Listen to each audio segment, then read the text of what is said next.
one of the things I advocate is, you want to be an expert in something, but that something needs to be A, mission critical, and B, large enough, that you can have some flexibility. So you can be the auto mechanic that knows how to repair McLarens, but if there's 3 McLarens in your city, you don't have more than 3 clients.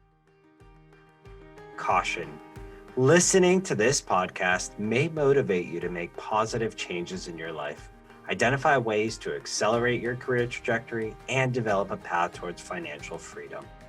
This is the Career Meets World podcast, and I'm your host, Edward Gorbis, and I've spent the last 10 years focused on helping thousands of people advance their career while in parallel teaching a secret recipe to reach financial independence. And I'm here to share the untold stories of successful people and teach thousands of listeners how to develop a growth mindset. Our minds are malleable, and everyone has the power to change their mindset through perseverance, dedication, and a passion for learning. So if you're ready to skyrocket your business and financial literacy, turn up the volume and let's dive right in. This is the Career Meets World podcast.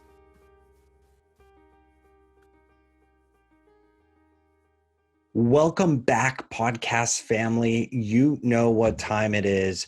We have an incredible guest with us today, and his name is Daniel De Jesus, and he is the Vice President of TimesSquare Capital, a global asset manager with over $14 billion in assets under management.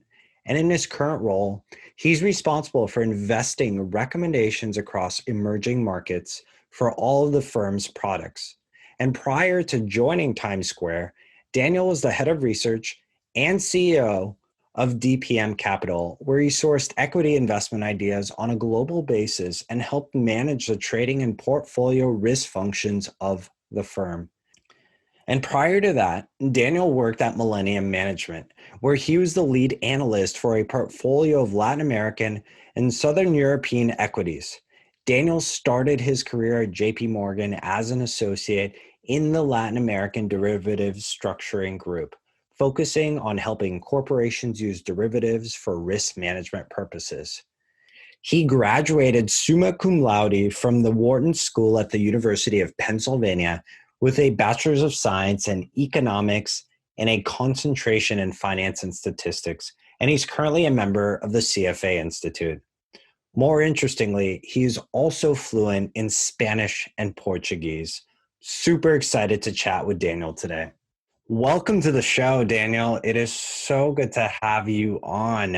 How are you doing? You just had a baby. Congratulations to your family. Thank you so much. I'm so happy to be here. It's one of my first formal assignments after having the baby, although I have to admit that with all the reading I've been doing over the past couple of weeks, all the baby books we've had to browse through, it's definitely been a little bit more busier than I expected, but I'm extremely thrilled to have a 2-week-old baby born September 18th. Healthy, happy, and happy family here as well. So very happy overall. Awesome. I'm very happy to hear that. It's definitely a blessing to bring in a newborn baby and life into this world. So congratulations to you and your family. Thanks for spending some time with us today. And we're going to unpack a lot. We're going to talk about a lot of different things today. And look, I have deep respect for you because you have this immense knowledge around finance. You have some great advice that you're hopefully going to unravel for many people today, as there's a lot of things going on in the world right now. And many people are concerned, are curious, want to learn about how can they really position themselves for a better future. Great. I'm happy to spill whatever useful advice I think I've gathered over a couple of years. I think there's plenty to share there. So before we dig into that, I really want to make sure that the audience, the listeners, get to know who you are, where you come from. So can you tell us a little bit about your upbringing, speed us through that, and where you are today? Yeah, so very quickly, born and raised in Puerto Rico. I spent all my life up to high school there. Single child, father is an engineer, mother is a pharmacist. And in reality, I came to the United States once I graduated high school to come to college at the University of Pennsylvania. Spent 4 years there, did finance and statistics as majors, and I later relocated to New York full time. And I've been working in different financial firms, from investment banks to hedge funds to asset managers, over the past close to 10 years. Awesome. So you grew up in Puerto Rico. We have, in full disclosure, had one of your good friends on, Juan Mendez, Yes, on a of previous course. episode. So if you've Yes. not checked out that episode, feel free to do so as well after you finish listening to the conversation with Daniel. That being Yes. said, I'm curious, just that transition, even from Puerto Rico, right? It's a part of the US, and rightfully so, it is still a transition to come to the mainland and kind of integrate into society here. What were some of the takeaways for you as you stepped foot here, as you started college and started working here? Yeah, so the reality is that Puerto Rico prepares you slightly, because you do have to speak English in school, and you have to kind of interact, and you're kind of ingrained in the US culture, but it's still pretty big culture shock once you arrive. And I studied at Philadelphia, which is a pretty diverse city. So from my first interactions, which were actually before landing there for college, I did 2 programs for learning and preparing for college in Philadelphia and Illinois, in Urbana-Champaign. And they both were very insightful in understanding the interaction of, not just what you're learning, but who you're interacting with, race, all these topics that are pretty complex, that are not necessarily covered as well, coming from monoculture, so to speak. So it was, for me, because I had those programs, I think the coming into college was a little bit more of a easier path than most. But I say that those programs definitely were very enlightening in that sense. Certainly. Do you think those programs help you even to this day? For sure. So I think first off, I'm in finance because of one of these programs. The first one was in Urbana-Champaign, and I was trying to see if I was interested in engineering. And if you know Urbana-Champaign, it's a town in the middle of cornfields, more than 3 hours away from Chicago, and you're doing experiments with corn, and it seems interesting. But the next summer, I had to do the lead program at Wharton, which is the business school at the University of Pennsylvania. And this is a business program where you have to basically come up with stock pitches or marketing pitches, very basic for high school level students, and go to New York to Goldman Sachs, which is a large investment bank, and do a skit of an NBA lottery, and pretending that you are, pitching a stock or an idea. And it's all really fun. And that really, got to me. I was very big into math, and I wanted to find a field where I could apply it, and it fit together. So once I went to those programs, I had an idea of what I wanted to do. So definitely. And another example is one of my best man of my wedding, and one of my good friends from Puerto Rico. We first interacted in the lead program at Wharton. So I have lifelong friendships from there that I can take home too. That's awesome. So I'd be curious to get your perspective, because today, especially with online learning and this crazy fast shift to Yeah. Zoom learning or any other video conferencing, but universities are a little bit different right now. So I think from Yeah. your lens and your experience in your education process, what's your take on it? What's your opinion on this new movement that we're having? Is it good? Is it bad? Is it different? Like, what is going through your head right now? I think it's excellent. I think it democratizes a lot of knowledge that should have been made more broadly available. And it also unmasks the fact that 90% of the universities that exist, that charge pretty similar rates to the other 10%, were not offering the appropriate value. And the 10% that are definitely worth it are worth it more because of the network, not necessarily because of the content. So if you democratize content, all of a sudden, you don't need to sacrifice 2 years your life necessarily to go to an MBA. I mean, if you go to an MBA that's a top 25 program, you're still probably going to be worth it, but you may as well enjoy those 2 years working and learning online a lot of the subjects that you would learn in these schools as well. So I think it's great. I think it will bring pricing of education down, and we already see it happening in other countries, which is one of the things I've learned in my current role. And so it definitely is a net benefit to society. Couldn't agree with you more. I definitely believe that this transition that we're seeing and experiencing in real time affords more people the opportunity to learn this super valuable information that they can apply readily and quickly into the workforce, into their business, whatever it is they're doing in their life, they can access it a lot quicker. I think the price point, hopefully over time, will go down as well, right? Yep, definitely. And we've seen a lot of new programs being created, even by the leading institutions in the country, and realizing that they can offer their on-campus program, but if they complement that for people that don't necessarily want to be on campus but are working and want to learn a valuable subject, and offer an online master's that is, for example, my alma mater, Penn, offers a master's in computer and information technology for people that don't have a bachelor's degree in anything that has to do with engineering. So that's just perfect. Like, that program is probably going to be more helpful for 90% of the people than going to an MBA, because the skill set that you're acquiring and the time that you're taking to do it while you're still working is incredibly valuable. So I'm all for that, and we'll see a lot more of that from these institutions. Well said, my friend.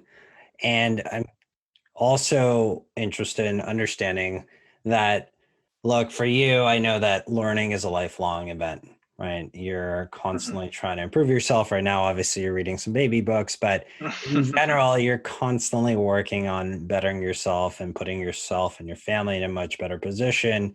That's certainly why I wanted to connect with you and really expand on that process.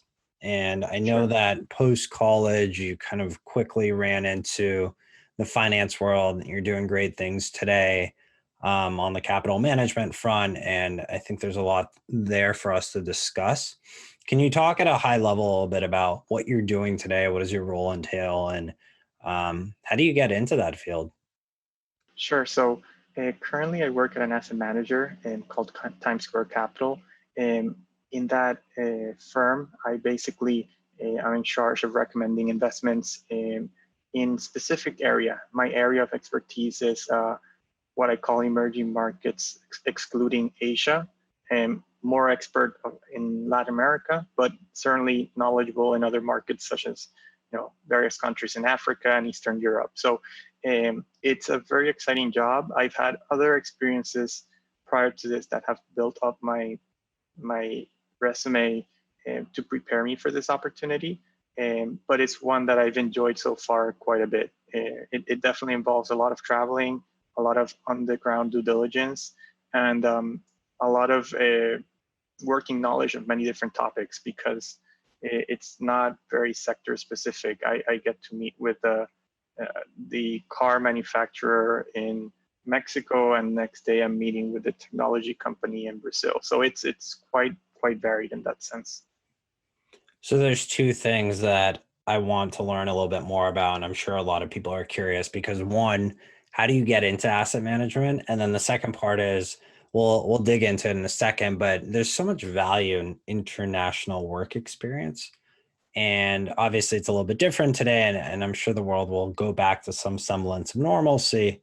So we'll talk about what that experience has been like for you. But first, let's really look at, how do you go into asset management? How do you land a role like you have right now? Yeah, that's a great question. I've been asked by many different students over the years that want to jump ahead straight into asset management. And my recommendation has always been, if you can apply to one of the broader general roles in one of the larger banks to get your foot into finance, before then deciding if you really like asset management and what part of asset management you like. That's always been my recommendation, because in asset management, of course, banks do have their divisions that you can apply to, and I could recommend that as well. But most firms in asset management, I would say, are small. And big firms control most of the assets, but in number of firms, most of them are small. So if you start from college and you jump into one of them, you don't really build a very big network that you can rely on if, God forbid, things go awry in that firm and you want to change into a different firm. So I always recommend to start with the big banks. And if you're really passionate and you know that's what you want to do from the get-go, there are roles in research that you can apply to.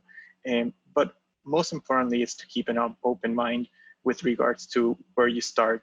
And then you will learn where you fit in, because asset management is so broad that most people think it's all about stocks and bonds. And there's so many other asset classes that when you're 19 years old in college, you say, I want to do stocks. But what if it happens that you want to do convertible notes arbitrage, which involves some analysis of what stocks are? So it could be that you are into a more specific niche. So I definitely advocate for the broader roles, big network. Then you dive in where you feel you already have enough of an interest. I love that. And if we extrapolate that a little bit further, and you look at any career, right? So I'm sure we're going to have more listeners related to the finance interest. Sorry, I wanted to provide a very interesting example on this thing, because I was one of the victims of thinking I wanted something and applying, and then finding out, what I got was very interesting. So my first real job was an internship at JP Morgan in 2009. At the time, I was very passionate about doing either a foreign exchange or emerging markets. But I was more into foreign exchange at the time. So I put my preferences through, and the last one I put, it was something I didn't even understand. It was called Securitized Products Group. I'm like, I don't know what that is. And then when I got my role for that summer, it was to be a trader at the Securitized Products Group. And I'm like, these guys don't like me. I got the bad luck of the draw. And what it was, because I couldn't even know what it was, I Googled it, and it turned out to be the group that traded mortgage-backed securities. So imagine you in 2009, you're trying to understand and get into finance, and you feel that you're getting thrown into the group that was largely responsible for the financial crisis if you read all of the news flow, and you must think this group sucks. You think that people are leaving in droves, that it's a dead trading floor.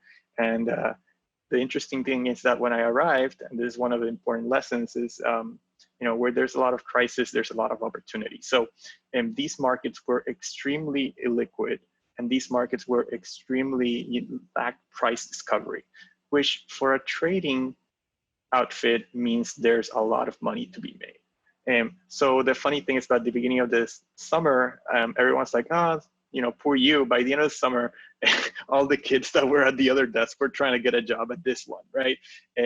So in 2020, I think it's really interesting, because there's certainly a lot of industries that have been hit a lot by the pandemic, and that you may think that working at Airbnb is a terrible job. Who wants to do that? Travel is not working out.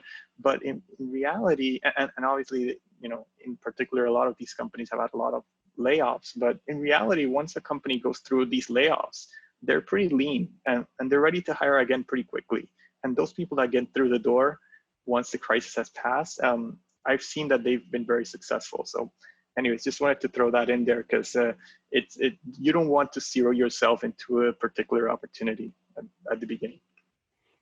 Such an important lesson. Thank you for sharing all of that. It's really important to understand that, especially as we step into our careers, I think your experience, my experience, are unique in the sense that we had one vision. It was relatively clear, but we ultimately landed in something completely different. And part of the reason for that is we went down somewhat of a generalist path. We were open to opportunities. As you mentioned, chaos often breeds a lot of opportunity.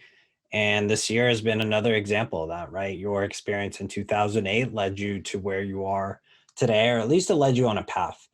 Yeah. And I think I have a set of advice that I offer people as I coach different individuals, but I'm curious to hear what your perspective is as it relates to launching into your career or even thinking about pivots, right?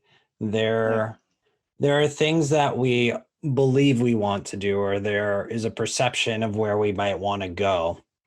But how do you embrace the uncertainty? How do you embrace the chaos? What is it that you personally do that allows you to step into that moment, start playing offense, and really want to win the game? Yeah. I think the term generalist is a lot of times misconstrued and viewed negatively.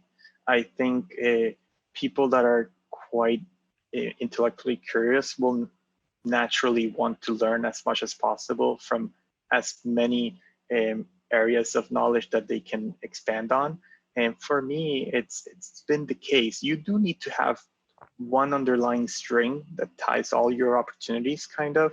For me, that string has been whether it's been at a bank or a hedge fund or an asset manager, buy side, sell side, it's always had that string of, I want to apply my Spanish and Portuguese knowledge. I want to work in emerging markets, whether my clients are from emerging markets or whether my investors are from emerging markets or whether I'm investing in emerging markets. So it always has to have some sort of string, but apart from that, you should definitely try to, one of the things I advocate is, you want to be an expert in something, but that something needs to be A, mission critical, and B, large enough, that you can have some flexibility. So you can be the auto mechanic that knows how to repair McLarens, but if there's 3 McLarens in your city, you don't have more than 3 clients. And I've learned that my niche, for example, has been emerging markets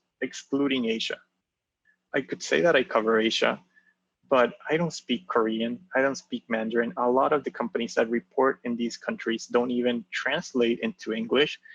I would be fooling everyone if I told them I'm a great investor in these countries. So I have to focus. But at the same time, emerging markets excluding Asia is a large enough universe that I can fit into many roles in many different firms if need be, right? So I think that's one thing that I would add to the conversation there. For sure. And to go a little bit deeper on that is you've had this incredible opportunity to travel and to really immerse yourself into, as I said earlier, the international work experience.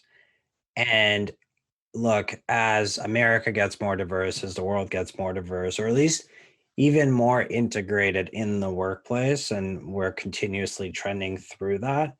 I'm curious, what did you learn through all of that experience as you engaged with people in different cultures, you conducted business across different countries?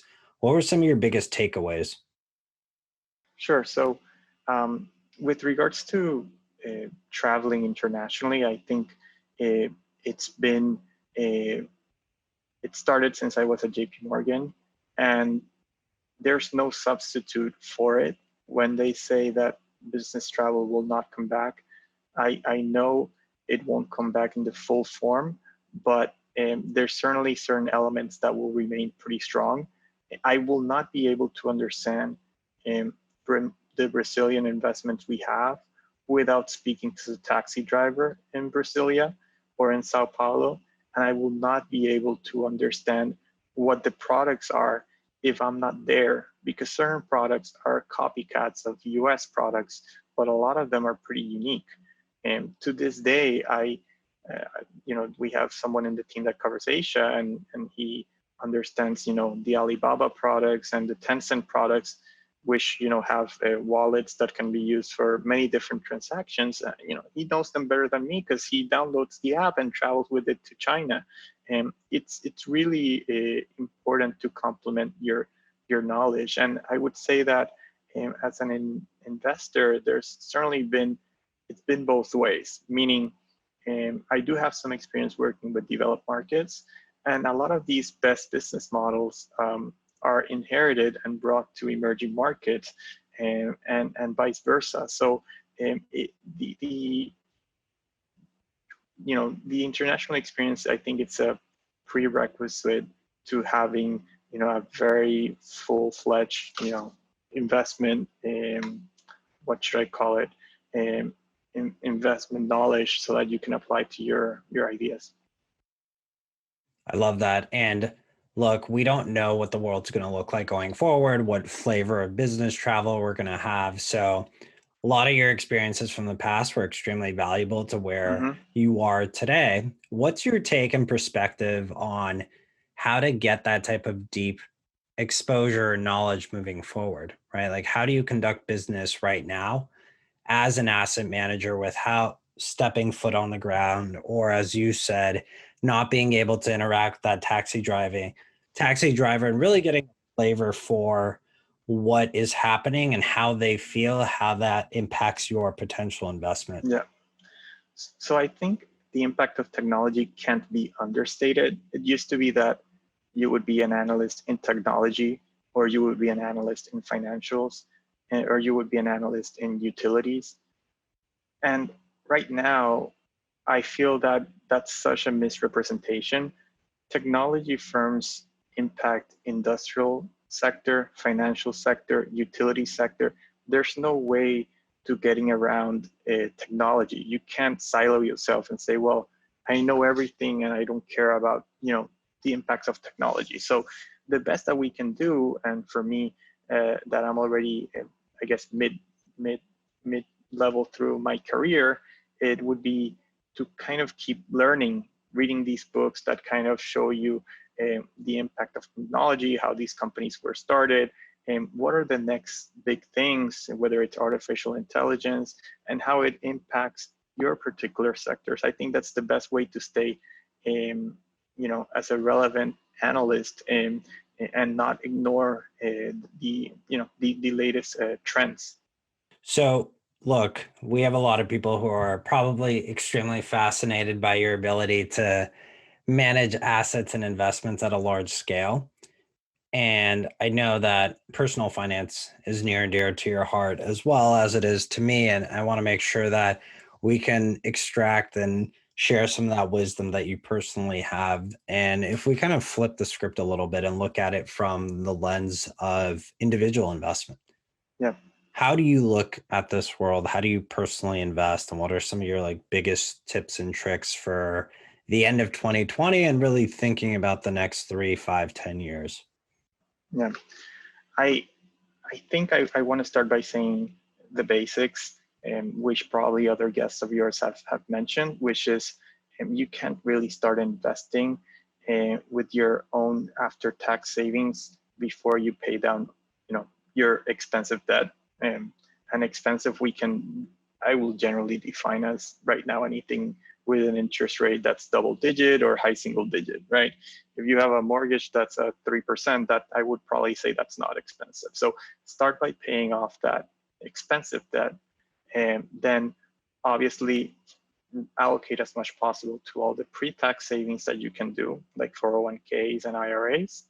And after that, you have to think about what to do with your after-tax savings. And one of the key things that I think is good taking away from this conversation is that saving the first, going from $1,000 in savings to $10,000 is harder than going from 10,000 to 50, and much harder.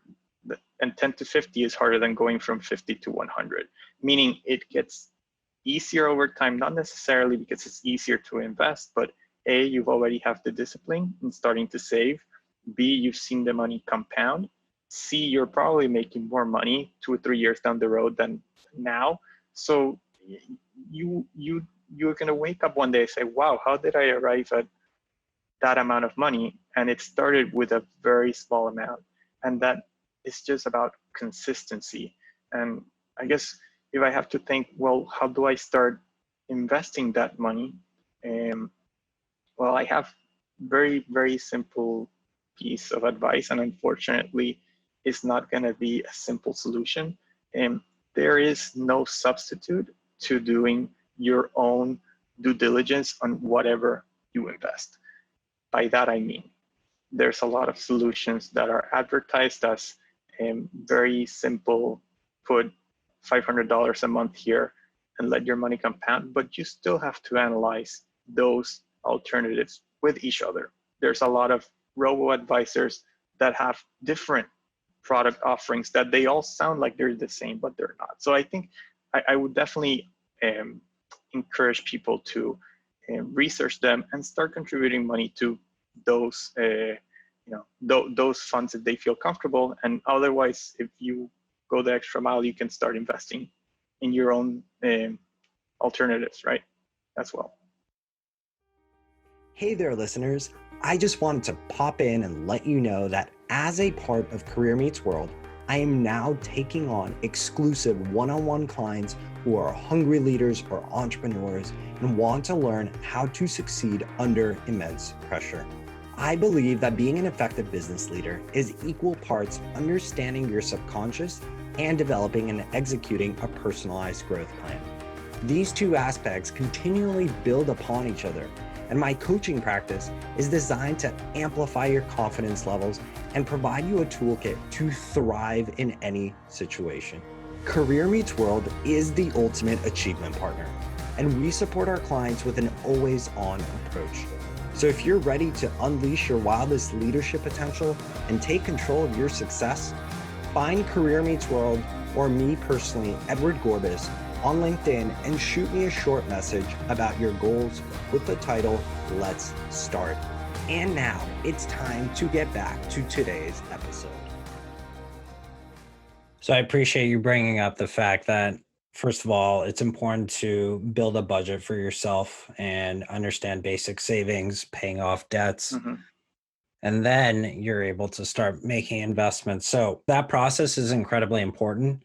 And if you've done that, I commend you. If you're just starting out, you're interested, make sure you build those sheets for yourself. There are plenty of tools out there that help you figure out what your balance sheet looks like, right? It's no different than what a company would do. You just do it at a smaller scale. So look, Daniel, what are some of your favorite tools? There's a lot of things to look at on the market. From asset classes, there's everything to invest in. I think a lot of people look at the stock market as the best place to start, but that's not necessarily the truth for everyone. So I'm curious, if you're giving just broad guidance, right, what are some places that you'd recommend people start as well as diversify? I would say, and not to make a very long-winded answer, but for starters, if you are not as passionate about finance or stock picking, you should definitely go passive. But if you don't even know what a stock is or a bond is, you should probably start with another asset class, and that's real estate. I think it's the best way to, it's kind of like the equivalent of the person that opens their stock account, puts $1,000 in, closes it, and doesn't open it for 30 years, right?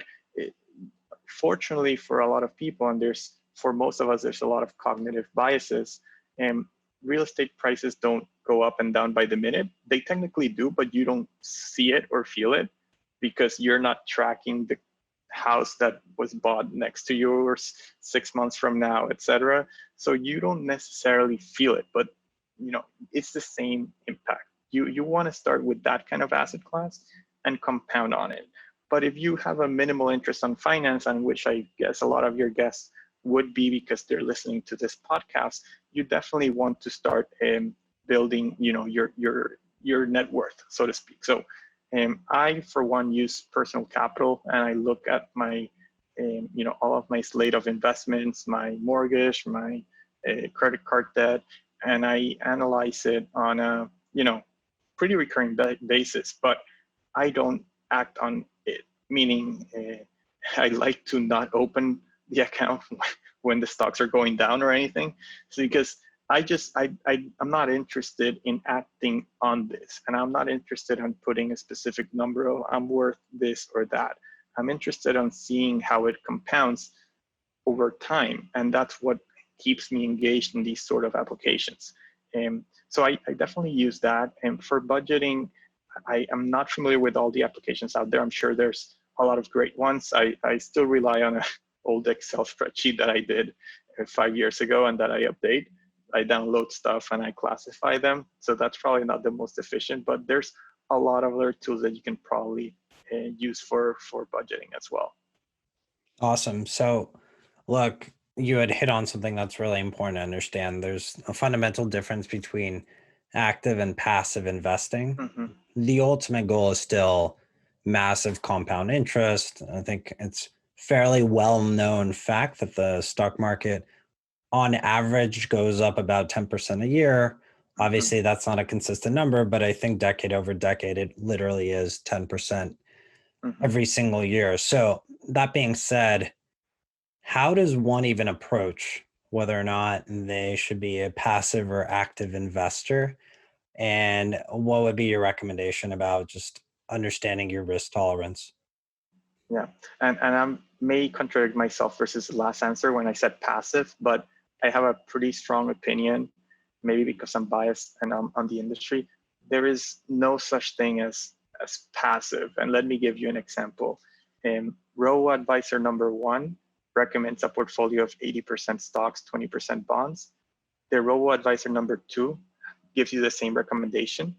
But then when you go, there's a lot of differences. Number one of them may recommend that you invest in gold and other precious metals. The other one doesn't. One may recommend that you invest in real estate trust. The other one doesn't. And even if you go to the stock allocation, there's a lot of active decisions they're making.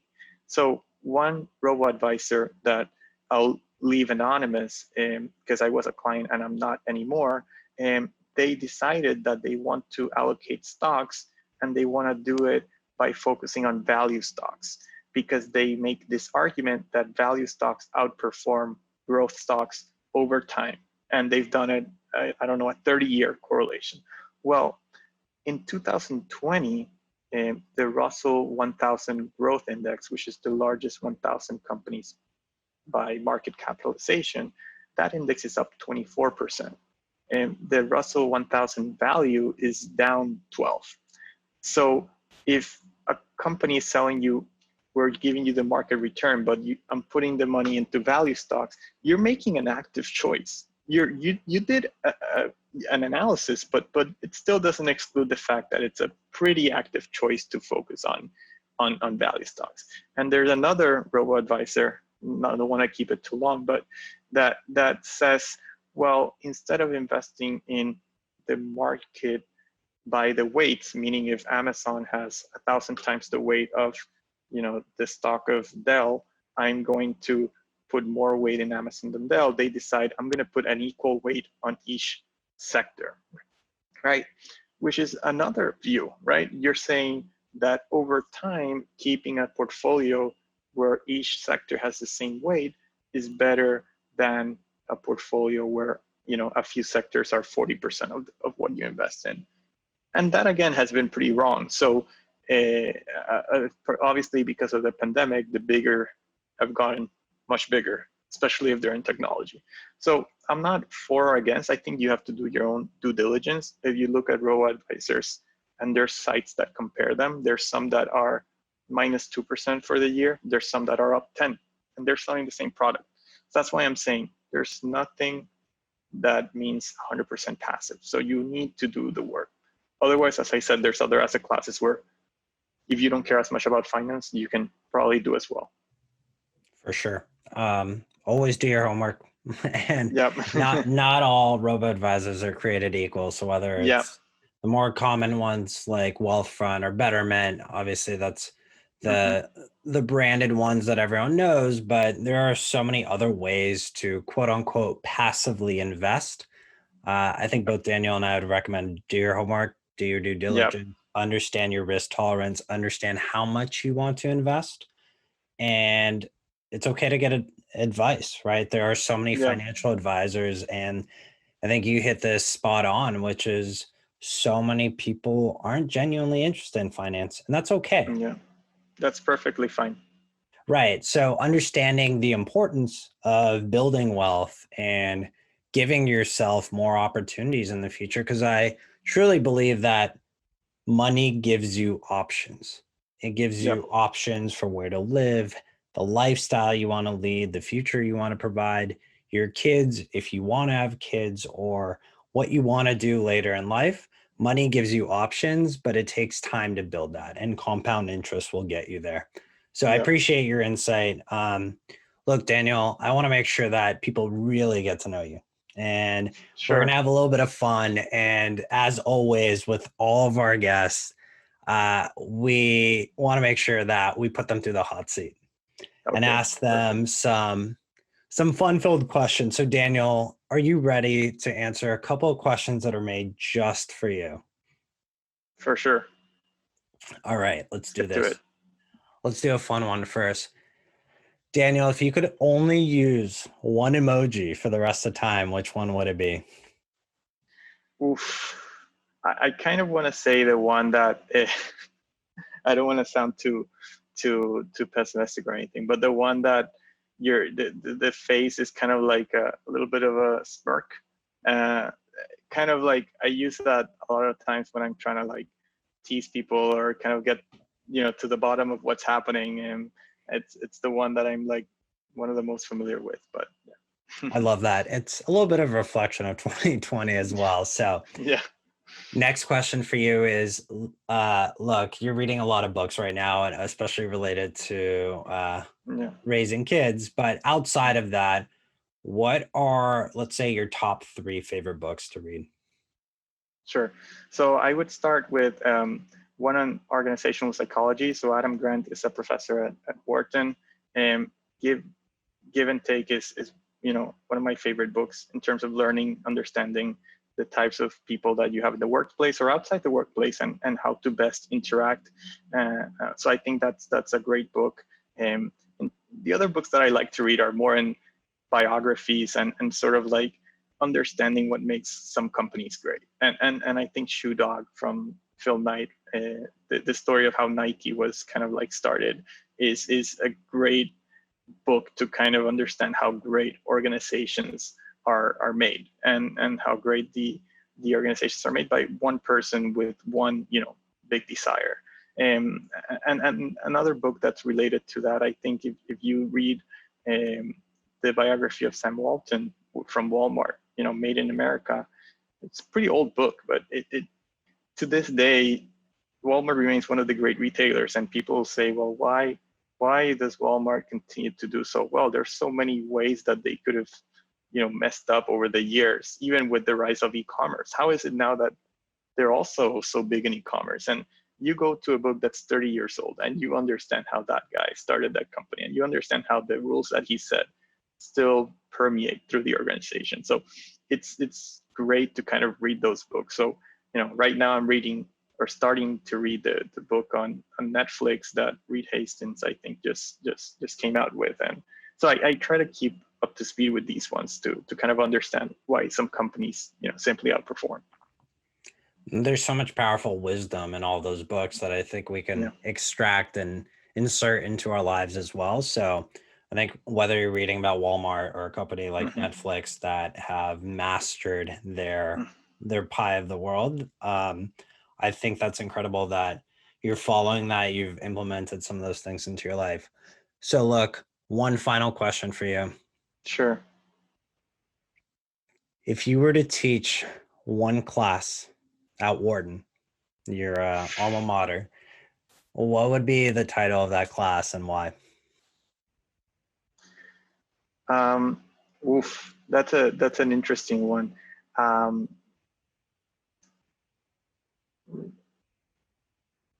I don't. Could I be qualified to teach it? I know a course that I would love to give, but I don't know if I would be qualified for it. But let me give it my best shot. I think in Wharton I would definitely try to teach about negotiation. There's already this course; it exists in Wharton, but it's so crucial to everything related to your investments, understanding why companies have some sort of edge in negotiating with their suppliers or their clients, understanding how to get a promotion, understanding how to, fight for a better, treatment at a restaurant or whatever it is. There's always like something that you need to kind of negotiate. So I feel that's a very crucial subject that I would like to, maybe if not teach, at least TA. I love that. I think negotiation is by far my favorite topic to teach myself when I work with my students. So I would love to see you do that one day. It's a challenge for you. Yeah, definitely.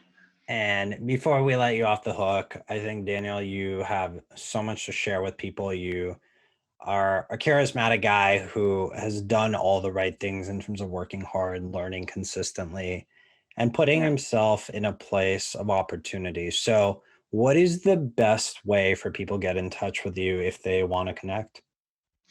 I think LinkedIn is the best way. I'm happy to connect and speak more. I think one of the great things is that I didn't do early is connecting with people and just reaching out randomly. The past few years, I've learned to just send random emails to people that I would think would never reply to me, but they do. And because a lot of people do make time, even if they seem to have an important title. So I think in general, I'm very happy to connect. Awesome.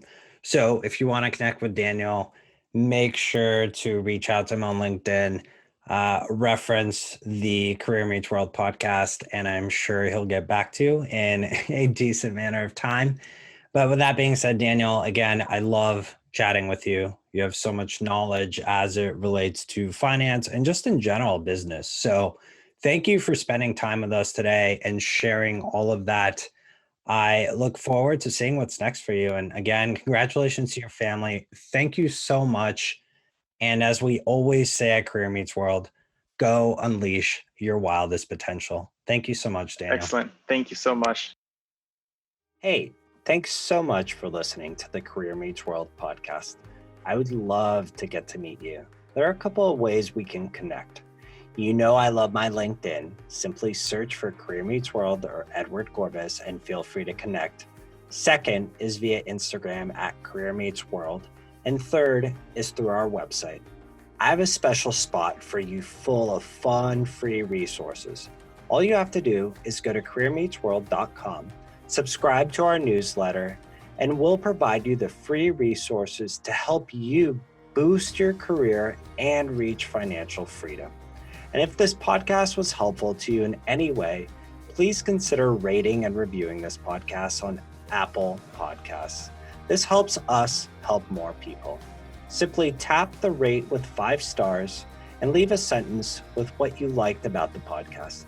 Thanks so much for tuning in. Remember, strengthening your growth mindset is your ticket to success. I'm Edward Gorbis, and we'll catch you on next week's episode.